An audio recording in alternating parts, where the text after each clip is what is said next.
is Regina Davis, NARUC's Assistant Executive Director, and I'm here today talking to Shahid Mahdi, a product manager at EnerKnol. And we're so pleased to be able to chat with you today because EnerKnol is a partner, a supporter of NARUC, and you're always present at our recent meetings. So it's so nice to be able to chat with you today. Please tell us a little bit more about your role as a product manager at EnerKnol. Wonderful. Thank you so much for your time, Regina. It's wonderful to be speaking with you and NARUC. We had a wonderful time at the Winter Policy Summit back over in DC, and we have been collaborating with NARUC for many years. So always a privilege and a pleasure to be here with you today. As the product manager at EnerKnol, I occupy a very lucky position in the sense that I gained firsthand exposure to our wide range of customers across utilities, finance, academia, so on and so forth. And essentially, my goal is to implement their trends, enhancements, and suggestions onto the software platform itself.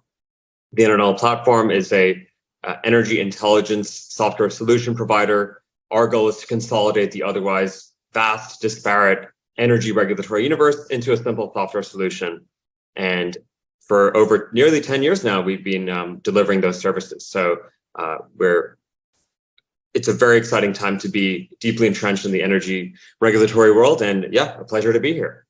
Great. So we know the EnerKnol signature product is the EnerKnol Platform, and that's your comprehensive software solution that is able to aggregate all public regulatory, legal, and investment information within the energy, ESG, climate, and environment space, and you're able to consolidate that into one centralized software solution.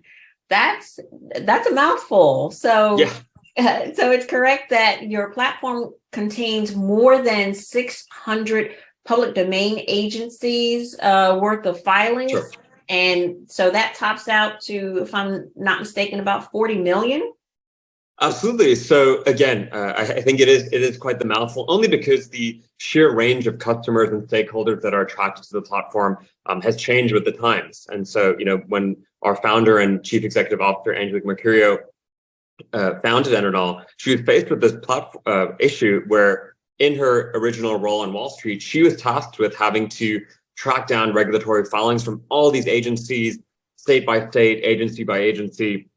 And it really was a kind of Sisyphean task, if you will, a never-ending endeavor. And so again, all these years later, we've managed to build this very comprehensive software solution. And we found that in terms of using our patented algorithm to go out to public domain agencies and retrieve their filings, the use case has broadened. So it's energy, it's ESG, as you mentioned, but we're also looking at water, at telecoms, anything in the public grasp of the wider public domain rulemaking process we're able to grab, and in a way that is real time for our customers. Obviously, a key crucial capability of ours is the ability to notify our customers of proceeding updates in real time. They receive a little ding to their email inbox, and thereby they can stay on top of any and all developments that are imperative to them from a market, regulatory, or what have you perspective. So yeah, it's been a fantastic ride at EnerKnol.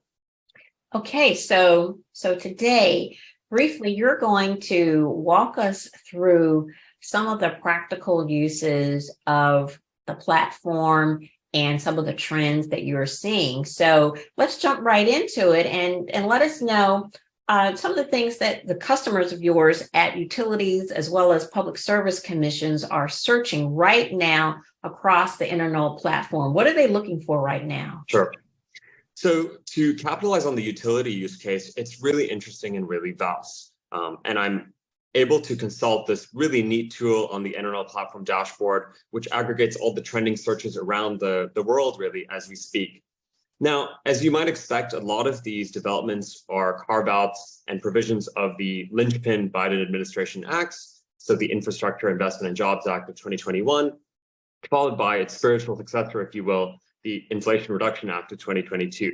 There are certain key areas, including electric vehicles, energy storage, climate plans, net zero targets, as well as transmission planning. And the utilities have really capitalized on this within those conventional fields, but also in other, erstwhile peripheral areas that have come to the forefront, like cybersecurity, grid resilience, how the interconnection infrastructure, which actually the New York Times was reporting on just this week, is going to accommodate the sheer influx of renewable projects, whether it's in offshore wind, whether it's in electric vehicle, battery efficiency, or hydrogen or other alternative energy types. And a lot of the utilities have been able to, again, track these with ease using the EnerKnol platform. And it's interesting to see how they'll follow certain narratives. For example, the Inflation Reduction Act had commensurate with its enactment a lot of tax incentives and tax breaks, if you will, were part of the provisions. And what we saw happening on the platform from our utility customers were a lot of folks were trying to track the integrated resource plans that the utilities launched. And interestingly, the integrated resource plans that were modified deadline-wise to take advantage of these incentives and breaks. So for example, a really major story was Evergy asking the Missouri regulators for an extension from March to June to file their annual IRP update filings. We also saw that with Northwest Power, if I'm not Northwest Power, Ameren, DT Electric Company. So that's one trend, meaning that an EnerKnol platform user can set up an unlimited number of searches, set real-time alerts on all these utilities and how they navigate that rulemaking process, and get alerts on when the deadlines are extended or when the regulators come back with testimony or comments or other uniformly cataloged tenets of the rulemaking process. So that's one example I can point to. There are many others, but I would say to cap it off at the high level, those adjustments oriented towards the two narrative agenda-setting acts have been really intriguing to follow. Okay, so how specifically does your technology enable stakeholders to really stay on top of the breakneck speed of regulatory policies? Sure, absolutely. So it's quite dizzying. The rate at which regulatory policy filings are produced has increased 10x in the past 5 years, whether it's the legislatures, the public utility commissions themselves, of course, but also energy and environmental offices that have been empowered by the acts, or of course, regional transmission operators and independent system operators. All these kingdoms, if you will, are just pumping out rulemaking filings at a really dizzying rate. And again, I think it points back to our origin story of Angelique at Wall Street trying to stay on top of this all those years ago. Essentially what we do from a technical perspective at a high level, we developed this patented algorithm that goes through every public regulatory body and simply retrieves, catalogs, and uniformly tags each filing and puts it onto the platform, making every filing live, making every filing interactive. We also have certain research products which will embed these filings as hyperlinks. So for example, there was actually a wonderful NARUC report on performance-based rate making published January 2023. And I was very proud to see that EnerKnol's year ahead report was cited in that, such that the authors of that study were able to stay on top of I believe it was PBR, performance-based rate making legislation or dockets that they were particularly intrigued in citing. So from a technical perspective, we have these algorithms again that go out to all these sources, and then it's really user agnostic, which is a key component of the platform. Whether you are maybe deeply embedded in utilities, but you're interested in electric vehicle incentives within a particular state, you have unlimited access. There are no roaming charges, so to speak. And so those are just a couple of the ways that users have been able to stay on top of all the filings. And we'll do our best to, through our visual primer series or through our tracking tables, both EnerKnol research products, basically just summarize all these things in digestible insights. Those insights go out to our users every week in the form of an email, again, just making life easier for them, and above all, saving them time and in many cases, saving them a lot in terms of financial resources, because we're just trying to put everything in one comprehensive sandbox. So you mentioned two things I want to jump back on, and one is the tagging, And the other one, you mentioned visual primer. So let's talk about the tagging first. Are these human beings having to tag all? How does the tagging work? Because I'm very interested in that. Sure. So the tagging works again through a really amazing, sophisticated algorithm that we've been building over the course of several years. And we've been building with feedback from many of our utility customers in mind, because they say, look, I want to track something at the New York Public Service Commission, the Iowa Utilities Board. However, New York, Iowa, DC, California, they're calling some of the same ideas by different names. Now, that's a fundamental challenge within many industries. And so our goal was to say, okay, well, we can't do anything about John Smith in one state and Jane Smith in another state calling it by different things, but we can build a platform solution that empowers you to see, okay, what John Smith calls a renewable portfolio standard, Jane Smith may call an alternative energy standard.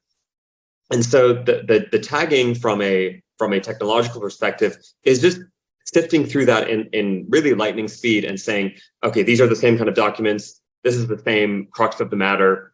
And in being able to recognize that from a machine learning capability, we're just saving the end user time. Because again, we are the antithesis of having to do anything manual when it comes to navigating these 600, I think 700, 800 public domain websites that we've now compartmentalized onto the platform. Okay. So that, yeah. Yeah, so that's very important. And it's really good to know that you are attentive to the feedback that you're getting so that you can make the necessary adjustments to your algorithms as required to make it even easier for the user. And next, let's talk about the visual primers, because Sure. A lot of people are visual learners. So tell me more about that. The visual primers are unanimously one of our most popular research products within our utility customers. And the reason is because, quite simply, what we'll do is that we'll look at our platform, and our in-house research team, meaning that the primers are completely proprietary product of ours, they'll look at the trends around the energy regulatory universe and say, okay, carbon pricing auctions or EV infrastructure deployment plans are trending this week. So what they'll do, using the power of the platform, is aggregate all the dockets, notices, documents, what have you, around that topic, put it into a really beautiful, 6, 7, 8 page report. Nothing too crazy, nothing too comprehensive, because we're not giving you the 100, 200, 300 page consulting report, because who has time to read all that? What we will do is make a very visually conducive, beautiful report. But the meat of the matter is, in these reports as standard, we'll have certain pages that say, in the Midwest, here's what's happening in state X, state Y, state Z. In the Northeast, this is what's happening in states A, B, C. And in each of those state paragraphs, so in DC, XYZ happened, we'll actually link you back to the primary source docket or filing that generated that information. And you can see how the workflow develops, because if I'm looking to gain more information on a proceeding in DC, I can click on that little box. I'm taken straight to the docket, and then I can track that docket, and I henceforth will be receiving email alerts on it. Now I can just go back to the report and look for something else. Point being, in a matter of seconds, I was able to open up a report, look at DC, find the filing that is of interest to me, and now I'm getting email alerts on it, and I can just sit back, relax, let the platform send me those email notifications. Now, I think oftentimes with EnerKnol, we're developing the technology so fast that we forget to step back and say, wait a second, that process that I just described, if you didn't have EnerKnol, that would have taken a few days, weeks. You need a whole team of analysts to go get the documents, print them, PDF them, check the website again, email Jane Smith, your boss, and tell John Smith. It would be a whole rigmarole. We're taking a formerly manual, painstaking process and making it really easy. All this is to say the visual primers are fantastic at keeping you updated on matters that maybe a lot of our utility customers already know about, as well as ones that they may discover for the first time. And I think those are just some of the reasons why they're so popular. Okay. Now, you mentioned earlier the Biden administration's Infrastructure Investment and Jobs Act, as well as the Inflation Reduction Act. So, how have utilities been adapting and taking advantage of these two important pieces of legislation? For sure. At the high level, again, I think I'll carve it out into some key topics because, again, the sheer amount of provisions is absolutely overwhelmingly revolutionary, just in terms of the fact that between the IIJA, the IRA, and also the CHIPS and Science Act, which is kind of part three, if you will, that's a combined over $130 billion towards energy, infrastructure, and climate goals. Whether it's through the funding and loan guarantee programs, of which 19.5 billion has been allocated.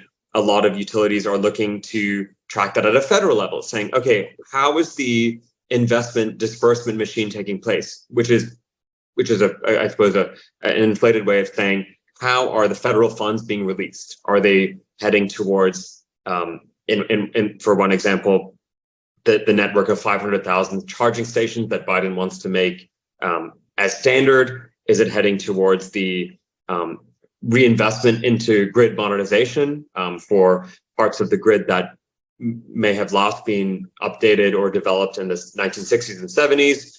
What are the ramifications for grid modernization as they pertain to new technologies? So, can an existing grid support an offshore wind farm, or will it seamlessly be able to plug into a giant interconnection like PJM? So these are some of the topics at a high level that the utility customers are looking at. And just glancing at my screen again at the EnerKnol dashboard searches cloud, which again, people can check out on a free trial. I'm seeing live activity across regional transmission planning, solar bills that have been enacted, offshore wind legislation, and all these topics that I'm reading out loud are ones that are being clicked on in the past day, in the past week. And so with the platform, we're able to anonymously, of course, see what all the other utility customers are doing. And it contributes to that almost democratic sense of information pooling. You can see what user 123 is doing out in some other jurisdiction. And then last but not least, a particular interest of mine is just the sheer cybersecurity angle. So the Colonial Pipeline cyber attack of 2021 was something of a watershed moment when it came to how does the cookie crumble for the regulatory process in terms of safeguarding pipelines, in terms of adding digital resilience at a utility level, in terms of, what do we do about the alphabet soup of the federal government, the states, the CISA, which is the Chief Cyber Protection Agency.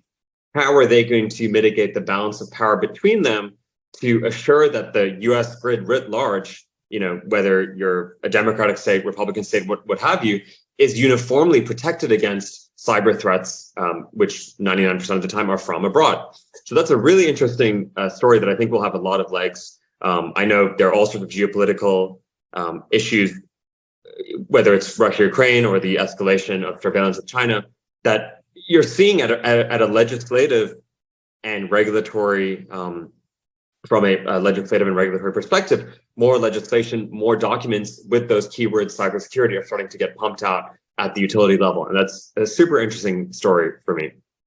Yes, because as you know, cybersecurity is very important to NARUC's members, and we have a complete portfolio of work in our CPI department devoted to cybersecurity. And we had one of our general sessions that was very well attended, talking about measures in the cyberspace. So, Is there anything more that you'd like to share about cybersecurity, and specifically in regards to how energy infrastructure is uniquely prone to these threats and vulnerabilities? Absolutely. I think you set it up perfectly by saying threats and vulnerabilities, because those are the two key words that you'll find ad nauseum throughout dockets and filings as they pertain to energy infrastructure. Now, the worrying thing is, when it comes to energy infrastructure and cybersecurity, it's unfortunately uniquely prone on a couple of levels. Why? So first of all, in any given energy system, you've got a few different layers of technology. You've got the information technology, or IT, which is the term we all know, which is the software, the Zoom medium through which we're speaking right now. But you've also got the operational technology, which is the levers, the switches, the buttons, as well as the platform technology, which is kind of a mix of the both, meaning that there are three layers, three dermal layers, if you will, for attackers to go for.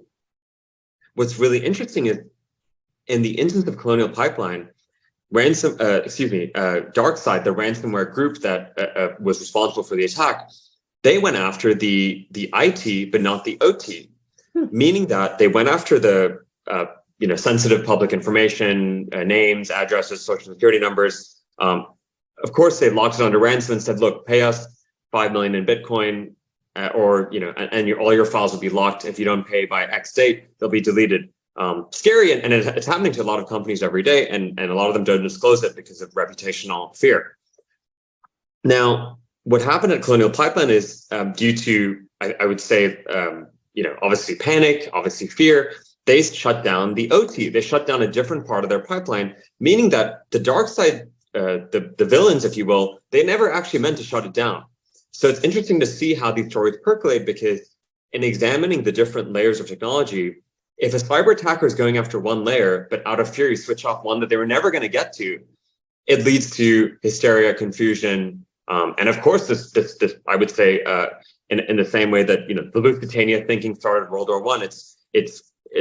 The Colonial Pipeline being attacked is sort of the beginning of the new conversation around, okay, energy infrastructure is going to be targeted continuously. Now, in the wake of that, at the high level, I would say there's been a lot of rulemaking in the right direction. So that the North American Electric Reliability Corporation, NERC, issued these cyber critical infrastructure protection standards. CISA has also done a lot of work in terms of working with, for lack of better words, educators, just saying, look, like, this is what you do when you see that message on your screen. This is what you do in terms of two-factor authentication. And the SEC, even from the financial sector, and you can see how that bleeds into the energy world too, they've announced a crypto assets and cyber unit, because cryptocurrency tends to be the lingua franca of how these hackers operate.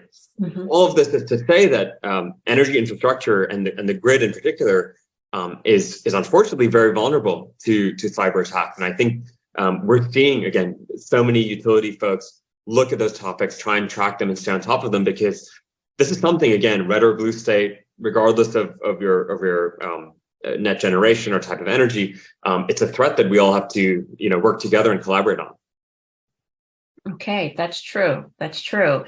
And before we jump off, I want to give you the ability to talk to us a little bit more about some of the new features of the platform, some of the new experiences that your utility and your Public Service Commission customers can look forward to engaging in, and why are some of these features important?